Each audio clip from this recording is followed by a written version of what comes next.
কিছু আমার, কিন্তু তার বাইরেও আসলে যখন কোনো ব্র্যান্ড এন্ডোর্সমেন্ট হয় বা কোনো এক্সক্লুসিভ ফটোশ্যুট হয় বা কোনো ব্র্যান্ডিং বা কোনো টিভিসি হয়, সেখানে ডেফিনেটলি আমি স্পেশাল সেই কাজগুলোই করি যেটা দর্শকরা সবসময় দেখেন।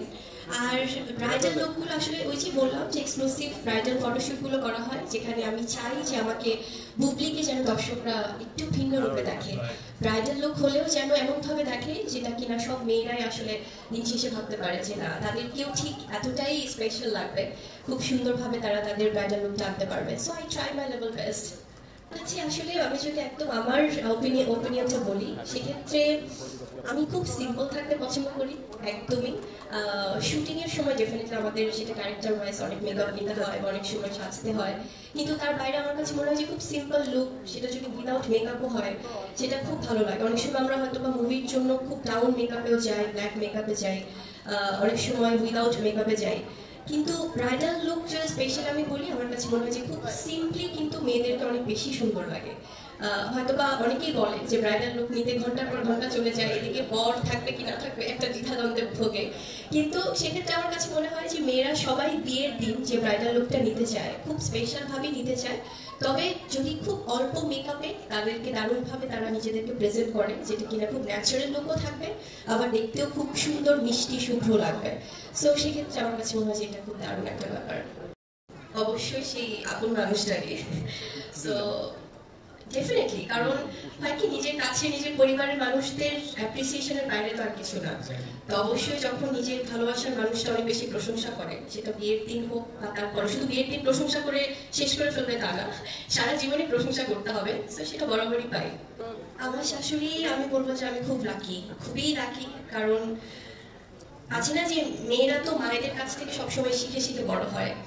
সো প্রতিনিয়ত আমি যেহেতু আমার ফ্যামিলি সবার ছোট, আমার মা কখনো ওই রান্না বান্না বা কোনো কিছু করতে দিতে চায় না, কারণ ভাবে যে মেয়েরা তো শ্বশুরবাড়ি যেহেতু কাজ করবেই, কিন্তু সবকিছু শিখিয়েছে, কারণ মেয়ে মানুষ মানেই রান্না জানতে হবে ডেফিনেটলি।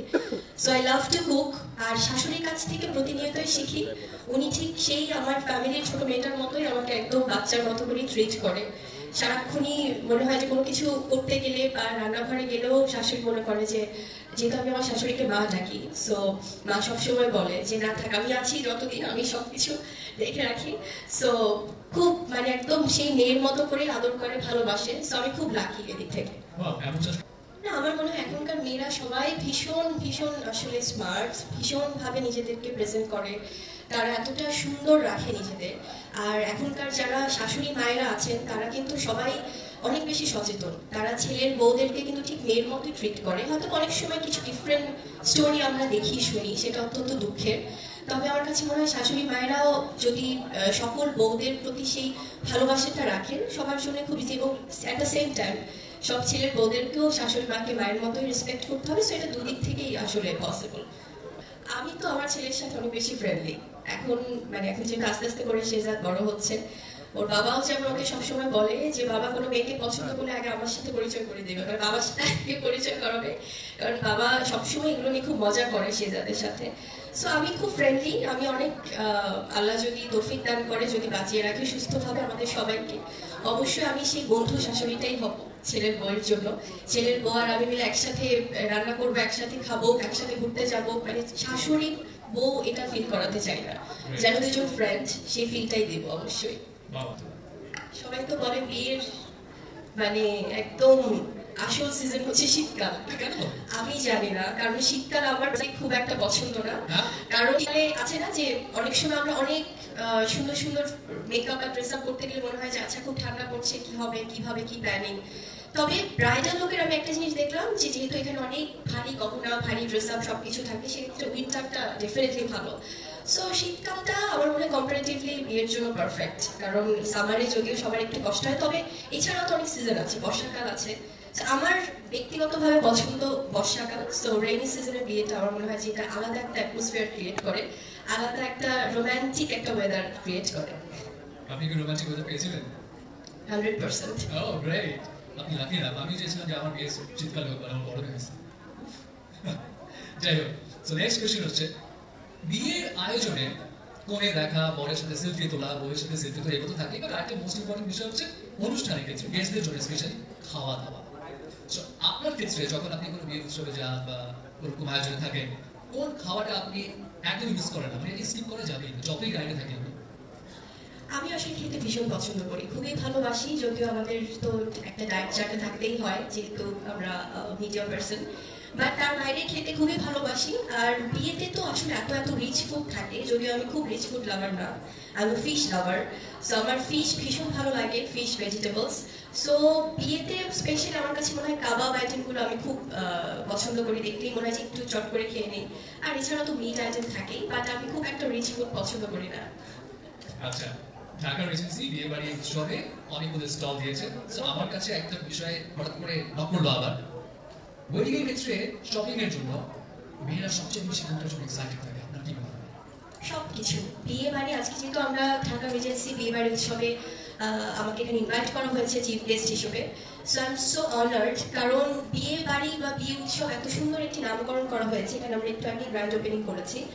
সো এখানে যারা আছেন, যারা এখানকার উদ্যোক্তা বা যারা অর্গানাইজার, স্পেশালি এমএন মাল্টিমিডিয়ার যারা আছে এখানে, নাজমুল সহ সবাই, সো প্রত্যেকের প্রতি আমার শুভকামনা। এবং মেয়েদের আসলে বিয়ে মানেই তো আমার মনে হয় যে পোশাক আশাক থেকে শুরু করে তাদের অর্নামেন্টস কেমন হবে, তাদের ফটোগ্রাফি কেমন হবে, এই সুন্দর মোমেন্টসটা ধরে রাখার জন্য খাবার দাবার থেকে শুরু করে everything, each and everything matters. So সেক্ষেত্রে আজকে সব প্রতিষ্ঠিত ব্র্যান্ডগুলো আমি দেখলাম এখানে স্টল দিয়েছে। তো সবার প্রতি আমার শুভকামনা। এবং যারা যারা এখানে এসছেন, আমি বরাবরই বলি, আমাদের রেসপেক্টেড জার্নালিস্ট যারা আছেন, যারা আমাদের এত সুন্দর আয়োজনগুলো দর্শকদের কাছে পৌঁছে দেন, সবার প্রতি অনেক ভালোবাসা, কারণ তারাও আমাদের এই বিয়ে বাড়ির অনেক গুরুত্বপূর্ণ অংশ। ও নাইস। আচ্ছা, আরেকটা কোশ্চেন হচ্ছে, একজন নারী হিসেবে আপনি সব মেয়েদেরকে কি অ্যাডভাইস দিতে চান যে লাইফ পার্টনার চুজিং এর ক্ষেত্রে একটা ছেলের মধ্যে যদি এই জিনিসটা থাকে, বাবা এটা বড় ওদিকে যাওয়ারই দরকার নেই? অবশ্যই আমি বলবো, যেটা একটু আগে বললাম, মেয়েরা এখন অনেক বোঝে, তবে আমার ছোট্ট অভিজ্ঞতা থেকে বলবো যে অনেস্টিটা খুব ইম্পর্টেন্ট এবং কমিটমেন্ট।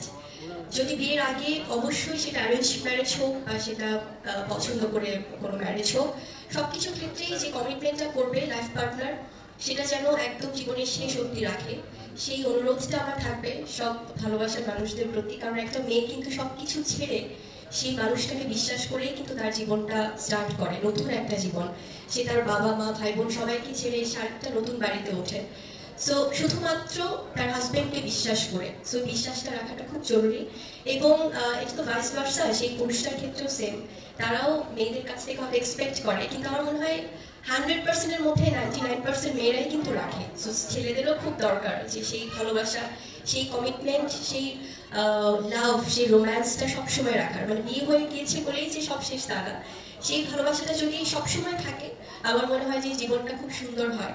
কারণ জীবনে মানুষের লাইফ পার্টনার কিন্তু মানুষ একবারই চুজ করে, একবারই বিশ্বাস করে।